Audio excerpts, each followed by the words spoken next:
lang, parang si Shay kasi, parang naasar siya na. Oo, tingnan mo yung kalat. Parang wala na respeto eh. Kaya, sobra-sobra. Grabe naman yung kalat nila. Wala na eh. Sorry, may pool kayo eh. Sorry. Pwede. Pwede. Yeah. Sige, ako malayo. Sige. Malayo. Sige. Sige, pare, bitawan na. Kaya na to. Kaya na. Kaya to. Yeah! Kaya. Ito masipag eh. Si Statwa. Si Angelo. Ano na lang si... Ew, ang cheap naman ng shoes, my God. Uy, sapatos ko yan. Mamahalin yan, bawal nila.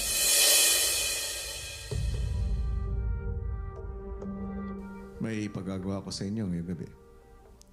Okay po. Ngayong gabi, ay susubukan ko ang inyong pagiging hardworking. Okay po. Kailangan ninyong linis ang apartment house.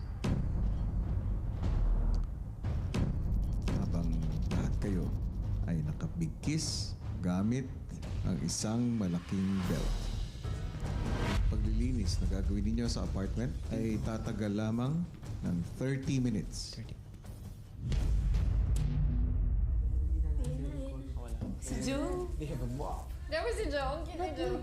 Oh, yun nga pala. Ang hindi alam ng ating mga villa teens sa pagpasok at paglinis nila ng kabilang bahay ay inoobserbahan sila ng mga apartment teens na nasa confession room.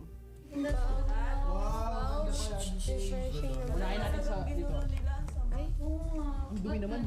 Uy, dinumihan! Ay, nakatali sila lahat. Oh, okay. Ayan. At saka yung sa middle, hindi makamove. Baka siya yung... Binigyan ko lamang ng 30 minuto ang mga taga-villa housemates para linisin ang inyong bahay. Hindi, ayos.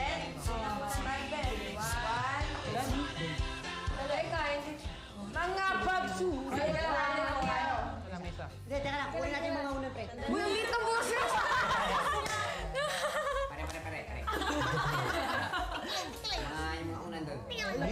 Hindi nila alam. Nasa Team Villa yung pinakamalakas sa PBB. Teka lang. Yabang eh. Pati yung pagkain ng kambing nasa loob. I hate team apart. I think it was Shay. Hindi nila alam. Nasa Team Villa yung pinakamalakas. Si Shay. Second choice, Shay. Siya yun. Yeah, Shay. Excuse me. Siya yung nakatali yung... Hugasan natin yun.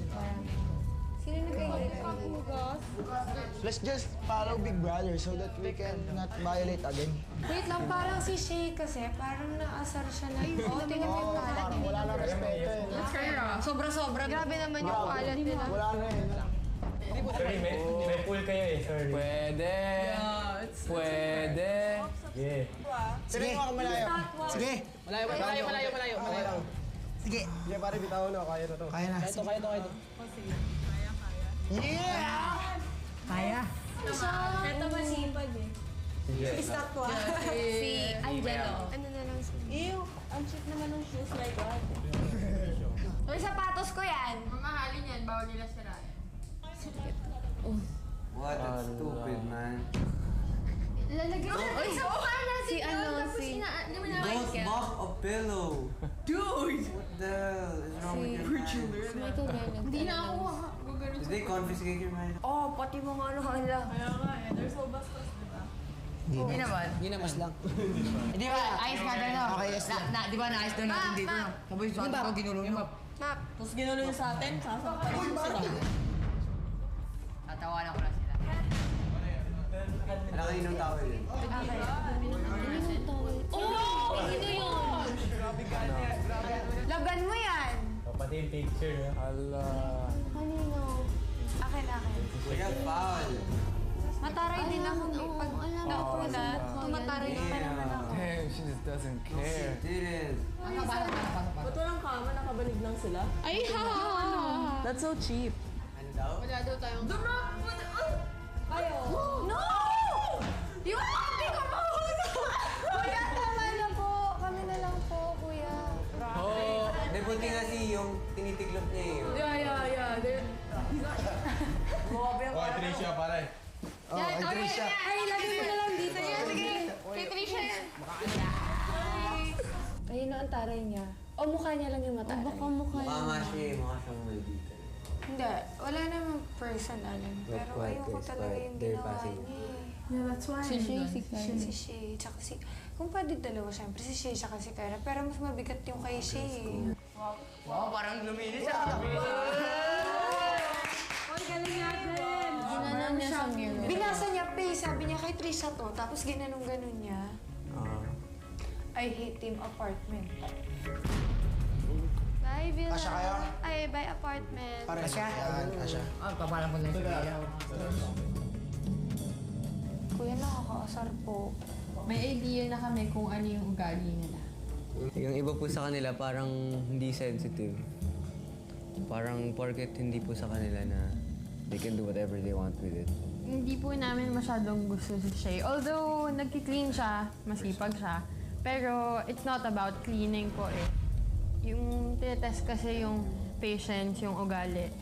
Eh, since, naglilinis siya, pero madami siyang reklamo. She's showing it pa, like, she's proud of it na ganon. Namandita siya. Oo.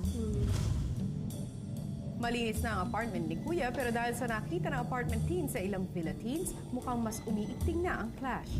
Nanonood siguro sila. Kaya nanonood nila tayo manchurba ng dami. Isang oras pa yun eh. Oo, buti pa Maganda pa kayin. yung bahay natin, Kami. Kayin. Mas maganda pa yung kama natin. Kasi Refreshing lang. Oo, na-idol ko pa yun. Mas masarap yung kama namin kaysa sa kanila. Sabi nga nila, mahiyaman daw. Kaya pinatikim na ganun. May concept ko nakita doon sa kabila eh. Kasi determinado silang manalo kasi ganun ang status nila doon. Di sila marunong magluto, walang nagluluto, di ba mahirap yun. Tapos ang hinigaan nila, banig lang. Oo. Siyempre, mahirap doon sa kabila eh. Dito sa atin, parang buhay mayaman tayo dito, di ba? Kasi, yun na yung Determinado sila manalo doon sa kabila. Yun na yung buhay nila. So, pinapa-experience. Ito pare, buhay mo ba ito dun sa labas? Hindi. Ako di ba hindi? Sarap na buhay. Kaya binibigyan na O kaya experience. parang nakakalimutan Para natin dun na sa amin, Yung buhay. higaan lang. Nilalakad mo. Ganun po siguro ang higaan nila para maranasan po nila kung ano naranasan ng mga mahihirap po eh. Kung paano po matulog ang mga mahihirap. Sa amin po sa villa, ang pagkakapareho po namin. Kasi mahihirap po kami. Hindi po kami sanay sa mga higaan po na na malambot din, magandang kumot, tapos malalaking unan po eh. Mga damit ni Trisha Oo, mga yung picture. Talagang namumuro yung babaeng. Kepal talaga. Kepal talaga yun. Yung mga gamit talaga ni Trisha doon, no? Kalat. Oo, talagang sa kanya nga. talaga yung niya.